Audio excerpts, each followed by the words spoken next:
En primera plana, Carlos Herranz. Bienvenidos en Primera Plana, un programa de Radio Francia Internacional y de France 24. Esta semana analizamos la crisis que ha puesto contra las cuerdas al presidente Macron, la crisis de los chalecos amarillos. Para ello contamos en este estudio con tres invitadas. Mathilde Gracias, periodista de France Info. Bienvenida, Mathilde. Gracias. Contamos también con la corresponsal del diario El Mundo aquí en Francia, Beatriz Juez. Gracias. Y contamos también con Florencia Ángeles, corresponsal de W de Colombia aquí en Francia. Bienvenida, Florencia. La revuelta de los chalecos amarillos hoy en Primera Plana.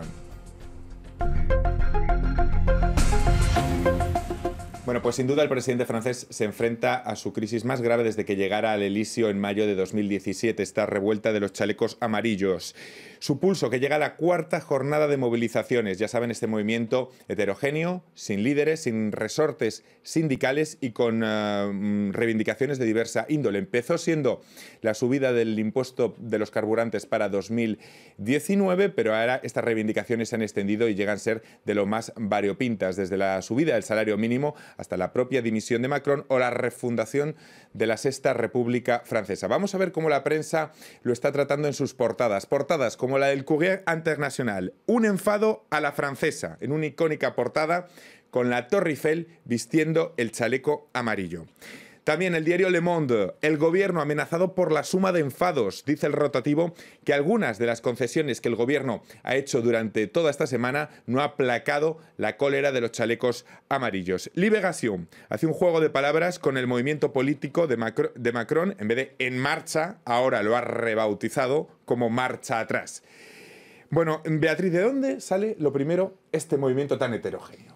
Bueno, es un movimiento espontáneo, que a lo mejor se parecería un poco al 15M que bueno en España, aunque sale gente de la calle que está cabreada, que está enfadada, que piensa que los políticos viven en otro mundo que no es el suyo, que no es la Francia real, y que deciden protestar. Empezaron protestando por el alza de los precios de los carburantes y como símbolo se pusieron el chaleco que llevan los conductores de los coches en sus automóviles y se ha convertido en un símbolo de este enfado que hay en Francia.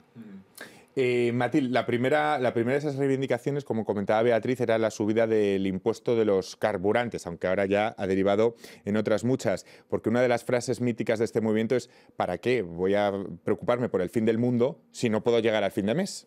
Claro que es un tema muy relacionado con el poder adquisitivo de cada hogar en Francia y claro que el gobierno está tratando de implementar una transición ecológica, pero no toma las medidas sociales que tienen que acompañar esa transición. Es lo que decía también el previo ministro de Ecología, Nicolas Hulot, que dimitió del gobierno de Macron, el ministro estrella de Macron. En septiembre, y dice que hay que acompañar a la gente y no se puede imponer una tasa así sin ayudar a que la gente vaya al trabajo, viva sin el coche, porque hay una dependencia muy importante y no se puede cambiar muy fácilmente. Claro, porque sobre todo en la Francia olvidada, en esa Francia de provincias, el vehículo, Florencia, se antoja fundamental, porque es una Francia donde llegan menos líneas de tren, donde las infraestructuras públicas no se ha invertido lo suficiente durante los últimos años y esa Francia olvidada es la que viste de amarillo. De hecho,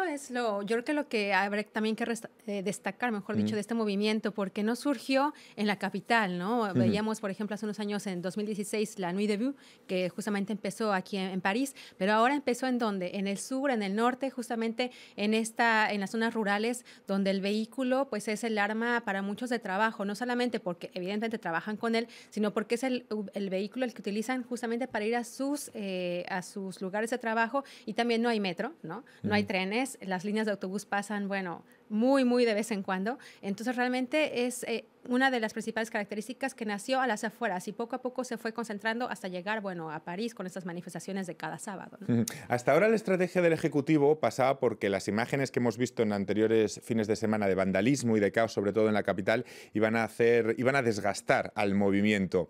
Finalmente esto no se ha producido así, Beatriz. De hecho, según los sondeos, un 72% de los franceses respaldan la mayoría de las reivindicaciones de los chalecos. Esto quiere decir que que los franceses han sabido bien distinguir entre el vándalo y la reivindicación? Sí, yo creo que a los franceses les encanta manifestarse, protestar, es como casi un deporte nacional, ¿no? Aquí. Y entonces se ven un poco identificados, porque ellos también, o sea, gente, por ejemplo, que vive aquí en París o en otros sitios, también tiene dificultades para llegar a fin de mes, ¿no? O sea, porque los precios son muy, muy altos, todo es caro. Entonces, la gente un poco se siente identificada. A lo mejor no se ponen el chaleco, llegan a ponerse el chaleco amarillo, pero en el fondo comprenden por qué protestan. Y luego también hay gente que a lo mejor, por ejemplo, ayer estaba en la peluquería y me decía la peluquera, yo condeno la violencia, pero entiendo que rompan cosas para que se hagan oír, ¿no? O sea, es que es una cosa un poco contradictoria, ¿no? Porque por una parte lo condenan, pero también comprenden que si no rompen nada, no van a poder protestar. ¿A usted le sorprende toda la popularidad y ese respaldo tan potente que tiene el movimiento entre la opinión pública francesa? No tanto, porque claro, la gente se identifica con el tema del poder adquisitivo y... Es algo que afecta a todo el mundo, quizá algo muy claro, transversal, ¿no? Y también hay esa imagen que da Macron, que es una imagen de un presidente de los ricos desde el principio, y de esa arrogancia que la gente ve, y es un problema. Incluso si ahora está cediendo paso un poco a lo que quería hacer, hay siempre esa imagen de un presidente desconectado que no entiende bien lo que está pasando en el resto de Francia. Y el presidente ha pasado de decir no dialogo con ellos y no cedo a decir sí dialogo pero no cedo, y esta semana ha comenzado a hacer cesiones, lo que nunca antes había hecho Macron. De hecho, ya ha anulado la tasa, Exacto. el aumento de los carburantes para 2019, De hecho, algo que todavía no les vale ni siquiera a los chalecos amarillos. Es que también ese es el problema, ¿no? No sé cómo lo ven ustedes, pero realmente es hasta dónde vamos a llegar, porque la principal demanda o la gota que derramó el vaso fue esa del alza a los carburantes. Ok, ya Macron o el gobierno en primera instancia dijo, bueno, ok, la vamos a quitar 6 meses. Lo dijo Edouard Philippe, el primer ministro, en la mañana. Y en la noche, como el Elíseo vio que los chalecos amarillos se llenan otra vez con, no, vamos a ir el sábado a marchar a París, vamos a ver todo. Entonces se echó para atrás y dijo, bueno, no va a ser una moratoria de 6 meses, va a ser anulación por completo de este año. Pero aún así, sigue en pie el movimiento. Entonces es hasta dónde y qué otras demandas, porque el movimiento es heterogéneo, no hay ninguna cabeza, ok, es ciudadano por el momento, pero entonces cómo dialogar con alguien que tiene unas demandas tan diversas, ¿no? Yo creo que ahí también es la gran interrogante del gobierno, que por dónde comienza. No sé si quizá si el gobierno hubiera anunciado esto cuando empezó el movimiento hace 3 semanas hubiera aplacado algo, pero ahora quizá las reivindicaciones han saltado de pantalla, es decir, estamos ante un nivel muy superior en las reivindicaciones del movimiento. Yo creo que el problema del gobierno francés ha sido que no han sabido un poco cómo reaccionar, ¿no? Al principio eran 4 gatos, digamos, en una rotonda con un chaleco amarillo protestando.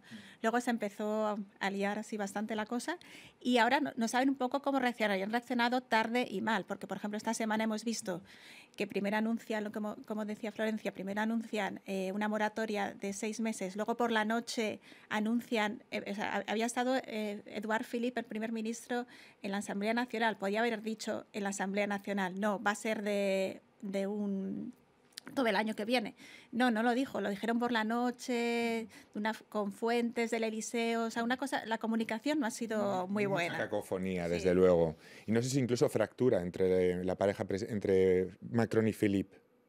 Claro que sí, porque Philippe dijo al principio no, solo es una moratoria, y luego el gobierno, el Elíseo, dijo no. ¿Qué tendría que anunciar, tal como están las cosas, qué tendría que anunciar el gobierno, hasta dónde tendría que llegar para aplacar los ánimos? No sé, es muy complicado porque, como decíamos al principio, Macron no quería dar paso atrás porque su imagen también de presidente nuevo, determinado, que iba a hacer todas las reformas que nunca se han hecho en Francia, y ahora se da cuenta de que se está radicalizando de alguna forma el movimiento y empieza realmente a dar paso atrás, pero la gente quiere su dimisión, así que no sé cómo pueden dialogar. No solamente son los chalecos amarillos, porque luego hay otra gente que protesta. O sea, que luego están los camioneros que el domingo empiezan una huelga, los agricultores que la semana que viene van a empezar huelgas, están los conductores de las ambulancias, están los estudiantes que están protestando también y cerrando institutos y universidades. O sea, hay mucha gente que está enfadada. O sea, no solo son los que se ponen el chaleco amarillo, están enfadada mucha gente aquí en Francia. Y del otro lado tenemos una posición también muy complicada, porque si la es lo del gobierno, también la es la de la oposición, que no sabe si hacerse la foto con los chalecos amarillos, si tomar distancia de ellos, si arrojar piedras a Macron, pero sí, pero no. Claro, de hecho, al inicio veíamos como que todo el mundo se unió al movimiento, ¿no? Veíamos a Marine Le Pen de la extrema derecha, ¿no? De la Rassemblement Nacional, Agrupación Nacional, diciendo, sí, yo también soy chaleco amarillo y vamos a ir y vengan y salgamos, ¿no? De hecho, la propia Marion Maréchal estaba en la primera movilización del sábado en París, ¿no? Después veíamos también al propio Laurent Wauquiez, que es de los republicanos, también con el chaleco amarillo y luego diciendo, no, yo no me lo puse, ¿no? Haciendo esa distancia, ¿por qué? Porque están viendo justamente que están ya poniéndose las cosas bastante difíciles en cuanto también a los términos de violencia, ¿no? Y en cuanto también a que finalmente ellos tampoco han sabido, lo decía un chaleco amarillo esa semana que tuve oportunidad de entrevistarlo, me decía, bueno, es que la gente de izquierda y de derecha que nos están ahorita aliándose al movimiento, ellos ya gobernaron y no han hecho nada. O sea, esta crisis no es de ahorita, esta crisis viene de hace 30 años, son partidos que están en el gobierno y que no han hecho nada. Entonces, ahora que tampoco se pueden poner con esta alianza de chalecos amarillos, ellos tampoco tienen las soluciones, ¿no? No han tenido las soluciones. El movimiento rechaza mucho la idea de que se pueda recuperar por un partido político, rechazan los partidos políticos y los sindicatos también, o sea, todo tipo de institución democrática. Pero a la hora de llegar a una negociación con el gobierno y con ese problema de falta de representatividad, hará falta algo, una delegación para sentarse en una mesa o bien que acabe cristalizando en una opción política, algo de lo que se ha llegado incluso a hablar, como pasó en cierta manera con el 15M español, ¿no? Que cristalicen algo el movimiento. Sí, lo que pasa que también por ahora los que han más o menos intentado representar el movimiento no lo han hecho muy bien tampoco, porque de repente les invitan a hablar con el primer ministro, se van de la reunión porque no pueden grabarlo en directo y emitirlo. O sea, la gente que por ahora con la que ha intentado negociar el gobierno tampoco les representa muy bien y tampoco lo han hecho muy bien. Entonces, el gobierno está en una posición bastante difícil por eso, porque tampoco tiene un interlocutor claro, como por ejemplo si fuese un sindicato, pues tienes una cabeza del sindicato con el que puedes hablar, pero no hay nadie con quien hablar, claro, ¿no? Es complicado para el gobierno, pero para el propio movimiento, porque entonces no se hacen escuchar, digamos, oficialmente con quién hablan, con nadie. Entonces, el gobierno está en una encrucijada, pero ellos también, porque si no hay una solución, si no hay alguien que diga, a ver, tenemos estas demandas, el movimiento va a seguir y sin ningún tipo de respuesta por parte del gobierno, porque el gobierno no tiene con quién hablar, ¿no?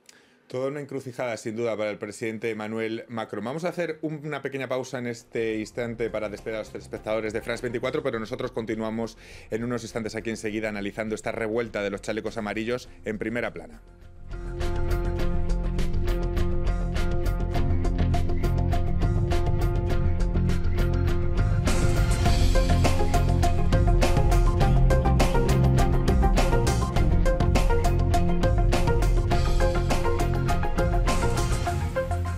RFI